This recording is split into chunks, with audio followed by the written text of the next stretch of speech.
بسم اللہ الرحمن الرحیم وَلَقَدْ يَسَّرْنَا الْقُرْآنَ لِلذِّكْرِ فَهَلْ مِن مُدَّكِرٍ۔ اعوذ باللہ۔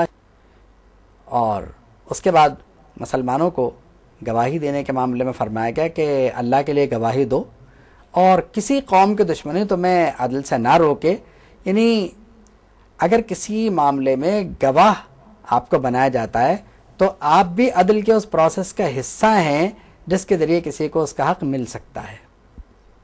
اس کے بعد 7واں رکوع چلتا ہے اور 7ویں رکوع میں جو صورتحال سامنے آتی ہے ہمارے، وہ حسب دستور بنی اسرائیل کے معاملات ہیں اور دیگر چیزیں۔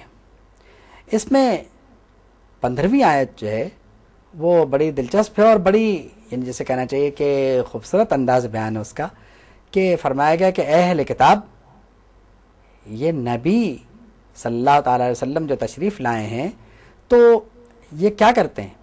یہ بہت سی ایسی باتیں ہیں جن کو تم چھپاتے ہو، اور یہ بھی تمہیں اس لیے نہیں بتاتے کہ ٹھیک ہے اس وقت بتانا مناسب نہیں ہے، تو تم سے بہت ساری باتوں کے درگزر فرما جاتے ہیں۔ یعنی اس سے پتہ چلا کہ نبی کریم صلی اللہ تعالی وسلم کو تورات اور انجیل کا مکمل علم تھا، کیونکہ اگر ایسا نہ ہوتا تو یعفو عن کثیر نہ فرمایا جاتا۔ اس کا مطلب کہ حضور کو ان کتابوں کا علم تھا، اور حضور نے جہاں انہیں ضروری سمجھا تو اس پر بات ہوئی بھی، اور پھر فرمایا گیا کہ قد جاءکم من اللہ نور و کتاب مبین، تمہارے پاس اللہ کا نور آیا اور روشن کتاب بھی۔ نور سے یہاں مراد نبی کریم صلی اللہ تعالی علیہ وسلم ہے، یعنی حضور کی آمد کا اعلان فرمایا گیا۔ اس کے بعد جو آیات ہیں تو اس میں یہودیوں کے اس دعوے کی نفی کی گئی کہ ہم اللہ کے بیٹے ہیں، ہم اللہ کے محب ہیں۔ تو فرمایا گیا کہ اگر تم اللہ کے محب ہو تو پھر وہ تمہیں عذاب کیوں دے گا؟ تو تم محب نہیں ہو، بل انتم بشر ممن خلق، تم تو بشر ہو، بحیثیت بشر پیدا کیے گئے ہو، اسی لیے تمہیں عذاب ہوگا۔ پھر اس کے بعد جو اسی رکوع کی آخری آیت ہے، بہت وضاحت کے ساتھ اعلان فرمایا گیا کہ اہل کتاب قد جاءکم رسولنا یبین لکم، کہ تمہارے پاس ہمارے رسول تشریف لائے ہیں جو تمہارے لیے احکامات کو بڑی وضاحت سے بیان فرماتے ہیں۔ اب اس میں صورت کیا ہے؟ علی فترۃ من رسول ان تقولوا ما جاءنا من بشیر ولا نذیر، کہ تم یہ نہ کہنے لگو کہ ہمارے پاس کوئی رسول تشریف لاتے اور ہمیں خوشخبری دیتے اور ہمیں جو ہے وہ ڈر سناتے تو ہماری اصلاح ہو بھی جاتی۔ تو اب بہت وضاحت کے ساتھ فرمایا گیا فقد جاءکم بشیر و نذیر، تمہارے پاس بشارت دینے والا اور یعنی ڈر سنانے والا وہ رسول تشریف لے آئے۔ اس کے بعد حضرت موسیٰ علیہ السلام اپنی قوم کو یاد دلا رہے ہیں کہ اس وقت کو یاد کرو کہ تم میں کتنے انبیاء تشریف لائے اور تمہارے عالم میں کیا حیثیت تھی، یعنی تمہیں عالم میں ممتاز فرمایا اور تم میں بکثرت یعنی بادشاہ جو ہیں وہ بنائے گئے، تو تم اپنی سابقہ فضیلت کو یاد کرو۔ اس رکوع کی تفصیلات اگرچہ بہت ہیں کہ حضرت موسیٰ کے ساتھ کیا کچھ ہوا، بنی اسرائیل نے حضرت موسیٰ کے ساتھ کیا کچھ کیا، تو اس کو یعنی اگر آپ کو زیر مطالعہ رکھنا ہو تو پھر وہی کتب تفاسیر اور دیگر کتب کا سہارا لے کر ان کو پڑھا جا سکتا ہے کہ حضرت موسیٰ کی بنی اسرائیل نے کس کس طرح نافرمانی کی۔ اس کے بعد جو 9واں رکوع ہے، سیدنا آدم صفی اللہ علیہ السلام کے 2 بیٹوں کی قربانی کا ذکر ہے کہ 2 بیٹوں نے قربانی کی، اور اس کو رب نے فرمایا کہ وَاتْلُ عَلَيْهِمْ نَبَأَ ابْنَيْ آدم، آپ ان پر آدم کے 2 بیٹوں کی خبر تلاوت فرمائیں۔ اب وہ کیا تھی کہ انہوں نے 2 قربانیاں اللہ کے بارگاہ میں پیش کی۔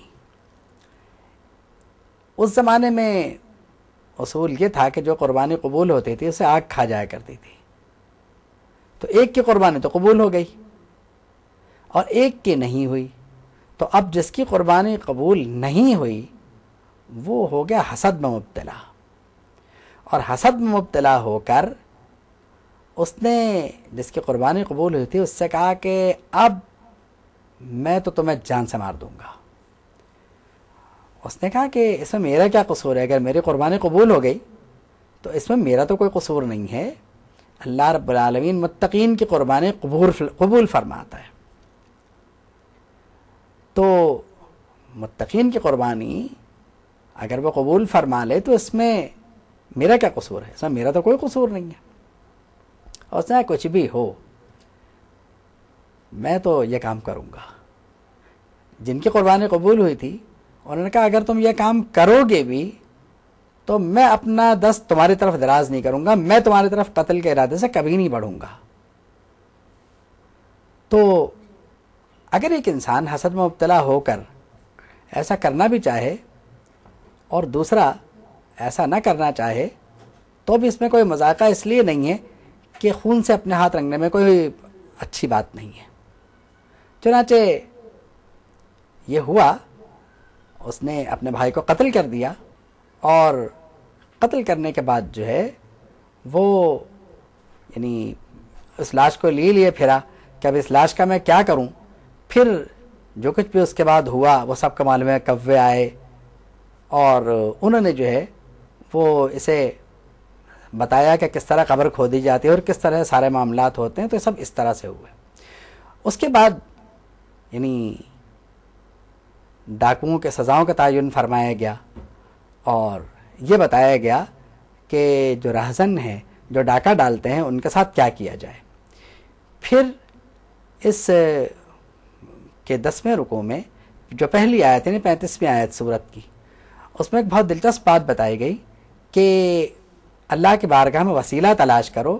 اب یہ وسیلہ جو ہے یہ کہیں نہیں ہے اس میں کہ تم جنوں کا وسیلہ تلاش کرو، اور یہ بھی کہیں نہیں ہے کہ انبیاء یا اولیاء کا وسیلہ مت تلاش کرو، مطلقاً وسیلہ تلاش کرنے کی بات کی گئی ہے تاکہ تم فلاح پاؤ۔ اپنے اعمال جو آپ کے اچھے ہیں آپ ان کو بھی وسیلہ بنا سکتے ہیں، لیکن ان حضرات سے نسبت کے مقابلے میں تو ان باتوں کی کوئی حیثیت نہیں۔ آپ ٹھیک ہے اپنے اعمال کو آپ وسیلہ بنائیں اور ان حضرات کو بھی وسیلہ بنائیں تو پھر بات کچھ اور ہی بن جاتی ہے۔ پھر چوروں کے ہاتھ کاٹنے کا ذکر ہے، اور اگر یعنی اصلاح معاشرہ کے لیے اس قسم کے سزاؤں کا نفاذ ہو بھی جائے تو کوئی مذائقہ نہیں ہے۔